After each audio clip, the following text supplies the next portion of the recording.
وكونوا مع الصادقين. 5 منٹ کا مدرسہ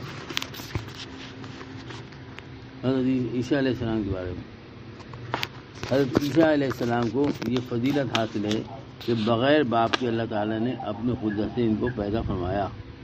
ان کی والدہ حضرت مریم علیہ السلام جب قوم نے الزام لگایا تو معجزے کے طور پر پیدائش کے بعد ہی حضرت عیسیٰ علیہ السلام نے اپنی والدہ کی پاکی اور عصمت کو بیان کیا کہ میں اللہ کا بندہ اور اس کا رسول ہوں. اس نے مجھے کتاب انجیل عطا فرمائی ہے، مجھے نماز زکوٰۃ ادا کرنے کا حکم دیا ہے. قوم بنی اسرائیل میں اس وقت مشرکانہ عقائد، بغض، حسد اور روحانی بیماریاں عام ہو گئی تھیں. اللہ کے احکام میں تبدیلی اور انبیاء علیہ السلام کی مخالفت کرتے، اور ان کی بدبختی یہاں تک پہنچ گئی تھی کہ رسولوں کے قتل سے بھی نہیں ڈرتے تھے. ایسے ماحول میں حضرت عیسیٰ علیہ السلام نے اس قوم کو ایک اللہ کی عبادت و اطاعت کرنے اور اس کا اپنا رب ماننے اور سیدھا راستہ اختیار کرنے کی دعوت دی، اور فرمایا حضرت موسیٰ علیہ السلام پر اللہ نے جو سچی کتاب تورات نازل فرمائی تھی میں اس کی تصدیق کرتا ہوں. حضرت موسیٰ علیہ السلام پر اللہ نے جو سچی کتاب تورات نازل فرمائی تھی میں اس کی تصدیق کرتا ہوں، اور اس بات کی خوشخبری دیتا ہوں کہ میرے بعد تمام رسولوں کے سردار آخری نبی علیہ السلام آنے والے ہیں جن کا نام احمد ہوگا. تم ان پر نازل ہونے والی کتاب قرآن کریم پر ایمان لانا، ان کو سچا رسول جاننا. جو ان کے دین پر چلے گا وہی کامیاب ہوگا. جن لوگوں نے حضرت عیسیٰ علیہ السلام کی دعوت کو قبول کیا ان کو حواری کہتے ہیں. ستاروں میں اللہ کی قدرت. آسمان میں ہم سورج اور چاند کو دیکھتے ہیں. ان کے علاوہ بہت سارے ستارے ہیں جو چھوٹے چھوٹے اور چمکتے ہوئے نظر آتے ہیں. یہ سب چھوٹے نہیں ہیں بلکہ ان میں سے کچھ سورج اور چاند سے بھی کئی گنا زیادہ بڑے ہیں، اور دور ہونے کی وجہ سے ہم کو چھوٹے نظر آتے ہیں. یہ اللہ تعالیٰ کی ذات ہے جس نے ان کو چمکتا ہوا بنایا ہے اور ان کو آسمان میں اپنی قدرت سے روکے رکھا ہے. اللہ اکبر. ایک مرتبہ حضرت حکیم اختر صاحب رحمۃ اللہ نے حدیث سنائی کہ علماء کرام کو جنت میں جانے سے روک دیا جائے گا. تو سب جو تھے پریشان ہوئے. پھر آگے فرمایا کہ داروغہ جو ہے وہ رضوان کہیں گے کہ جو تمہارے دوست تھے ان کو ساتھ لے کے جاؤ، اکیلے کیسے جا رہا ہو. تو صحابہ رضی اللہ عنہ نے آپ صلی اللہ علیہ وسلم دریافت فرمایا کہ ایک عالم کون؟ بامل عالم، کہ جو کتنے لوگوں کو لے جا سکتا ہے. تو اللہ کے رسول صلی اللہ علیہ وسلم نے فرمایا کہ جتنا آسمان پہ تارے. مفہوم ہے، آپ سمجھ لیں. علماء کرام سے دوستی لگانی چاہیے نہیں چاہیے، اور ان کو حقیق سمجھنا، جو ان کو برا برا کہنا. حضرت احمد علی لاہوری رحمۃ اللہ فرماتے تھے کہ جو لوگ علماء کرام کو برا برا کہتے ہیں ان کا ایمان پہ خاتمہ نہیں ہوتا. اگر قرآن مجید حضرت رحمۃ اللہ فرماتے ہیں اگر قرآن مجید غلط چھپ جائے تو اگر آپ کو نیچے پڑا نظر آئے تو آپ کیا کریں گے؟ کیا اس کو یہ سوچ کے کہ غلط چھپا چھوڑ دیں گے؟ نہیں، اس کی بھی ادب کریں گے، اس کو سر پہ رکھیں گے. تو اس لیے اگر کوئی علماء کرام غلط کام کر رہے ہیں اپنی ذات سے تو وہ ان کا اپنا ذاتی معاملہ ہے، ہمارا نہیں معاملہ ہے. وہ اللہ تعالیٰ ہم تو پوچھیں گے، لیکن بات تو آپ کو صحیح بتائیں گے نا. تو علماء کرام کو پر کیچڑ اچھالنا، ان کی چھوٹی چھوٹی باتوں کو لے کر لوگوں تک جو ہے مطلب یہ کہ ان کو رسوا کرنے کی کوشش کرنا خود اپنی رسوائی کا سبب. اللہ ہماری حفاظت فرمائے.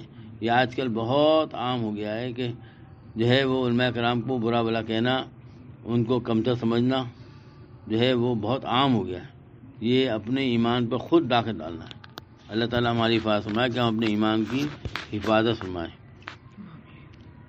یہ اللہ کی وضاحت ہے جس نے ان کو چمکتا ہوا بنایا ہے اور ان کو آسمان میں اپنے قدرت سے روکے رکھا ہے. قرآن میں اللہ تعالیٰ فرماتا ہے اب تم کو رمضان کے مہینے میں رات کے وقت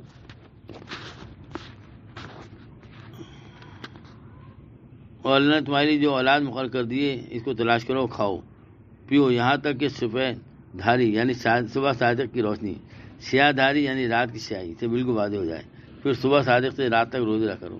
ایک صحابی نے یہ سنا تو وہ جو ہے کالے اور سفید دھاگے، کالا دھاگا اور سفید دھاگا لے کے اپنی تکیے کے نیچے رکھ لیا تھا۔ اب وہ تو کیا کہ کالا دھاگا جو سفید ہوگا اور تو وہ کھاتے ہوتا اور وہ کھاتے رہے۔ آپ تو ان کی خدمت آ گیا کہ دھاگا تو کالا ہی نہیں ہوا، سفید ہی نہیں، وہ سفید ہی نہیں ہوا۔ بھائی دھاگے کو تھوڑی کہا تھا، آسمان ان کو کہا تھا۔ لا الہ الا اللہ۔ وضو کا سنت طریقہ، وضو کا سنت طریقہ، وضو کی نیت کرنا، وضو کی نیت کرنا، بسم اللہ پڑھ کر وضو شروع کرنا۔ جو شخص وضو شروع کرنے سے بسم اللہ الحمدللہ بھی کہتے ہیں پڑھے تو جب تک اس کا وضو رہے گا اس کو اس کلمے پڑھنے کا ثواب ملتا رہے گا۔ اور جو شخص وضو کر کے سوئے گا باوضو تو اگر وہ مر گیا تو شہادت کی موت ملے گی۔ وضو بسم اللہ پڑھ کے وضو شروع کرنا، 3 مرتبہ دونوں ہاتھوں گھٹوں تک دھونا، مسواک کرنا۔ اور دیکھو بھائی دوستو، مسواک آج کل کے کرو گے تو کتنا ملے گا؟ عام دنوں میں جو ہے مسواک کرنے سے 70 گنا جو ہے وہ نماز کا درجہ بڑھ جاتا ہے۔ تو آج کل جو ہے کتنا بڑھے گا سوچو ذرا، آپ کے کمپیوٹر فیل ہو جائیں گے۔ اور پھر مسواک میں سب سے بڑا فائدہ ایمان پہ خاتمہ ہوگا۔ تو مسواک کا اہتمام کرنا چاہیے۔ اگر مسواک نہ ہو تو منگلیوں سے دانتوں کو ملنا، 3 بار کلی کرنا، 3 بار ناک میں پانی چڑھانا، ہاتھوں اور پاؤں کو دھوتے وقت انگلیوں کا خلال کرنا۔ یہ انگلیاں ہوتی نا، یہ جب ہم ہاتھ دھوئیں گے تو اس وقت خلال کریں گے، اس وقت یہ آخر میں نہیں کر، بہت سے لوگ جو ہے آخر میں کرتے ہیں، آخر میں کرنا سنت نہیں ہے، بلکہ جب ہم وضو کریں گے تو وضو کرنے کے جب ہاتھ دھوئیں گے تو اس وقت ہمیں وہ کرنا ہے۔ اسی طرح داڑھی کا جو خلال ہے وہ ایسے کرنا ہے، داڑھی میں جب دھوئیں گے نا، منہ دھوئیں گے تو داڑھی کا اس طرح سے خلال کرنا۔ اسی طرح انگلیوں کو جو ہے وہ آخری جو چنگلی ہے نا، اس سے جو ہے انگلیاں جو ہے پورے ہیں نا اس کے ڈالنا، یہ سنت ہے۔ اور ایڑی کو اچھی طرح رگڑنا۔ ہر عضو کو 3 بار دھونا، یہ بھی سنت ہے۔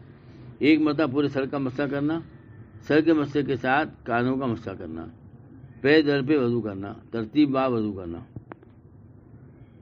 رسول اللہ صلی اللہ علیہ وسلم فرمایا صدقہ کرنے سے مال کم نہیں ہوتا، صدقہ دینے والا جب مال کا صدقہ دیتا ہے تو مانگنے والے کے ہاتھ میں جانے سے پہلے ہی اللہ تعالیٰ کے ہاتھ میں پہنچ جاتا ہے، یعنی قبول کر لیتا ہے۔ سبحان اللہ۔ رسول اللہ صلی اللہ علیہ وسلم فرمایا جو آدمی کسی کی ایک بالی زمین بھی ناحق دبائے گا قیامت کے دن اسے 7 زمینوں کا توق بنایا جائے گا۔ اللہ ہم تب کی بات فرمائے۔ رسول اللہ صلی اللہ علیہ وسلم فرمایا اے عائشہ صدیقہ رضی اللہ عنہا، اگر تم قیامت کے دن مجھ سے ملنا چاہتی ہو تو بس تمہارے لیے اتنا ہی مال کافی ہے جتنا ایک مسافر کے پاس ہوتا ہے۔ اللہ اکبر۔ اور اپنے آپ کو مالداروں کی صحبت سے بچائے رکھنا اور پرانے پھٹے ہوئے کپڑے کو پیوند لگا کے استعمال کرتی رہنا۔ اللہ اکبر۔ قرآن میں اللہ تعالیٰ فرماتا ہے جنت میں لوگوں کی حالت ہوگی کہ ان پر جنت کے درختوں کے سائے جھکے ہوئے ہوں گے اور جنت کے پھل ان کے اختیار میں دیے جائیں گے، یعنی جہاں جہاں سے جو پھل چاہیں گے کھائیں گے۔